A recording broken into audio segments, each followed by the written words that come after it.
ওমা কি করছো? এই তো পিঠে বানাচ্ছি, সরু চাকলি। ও, এখন পিঠে খেতে হয়? এখন পিঠে খেতে হয় না, দাদুকে দেখতে যাবো তো, তাই দাদুর জন্য একটু করে নিয়ে যাচ্ছি।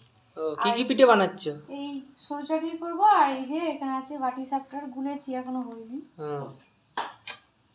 ব্যাস এইগুলোই, আর কিছু না? না।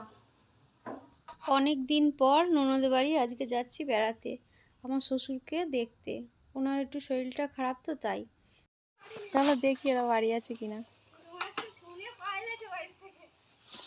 তাই তো দেখ। এটা আমার ননদ, আর এই যে বসে আছে চেয়ারে, এটা নন্দ জামাই, আর এটা ওর ঘরের বিশ্বকর্মা ঠাকুর। আর ইনি হচ্ছে আমার শ্বশুরমশাই। আগের থেকে শরীরটা অনেক খারাপ হয়ে গেছে, ঠান্ডাতে আরও বেশি ওনার শরীরটা খারাপ করছে। বলছে, অনেক গল্প করলো, কথা বললো।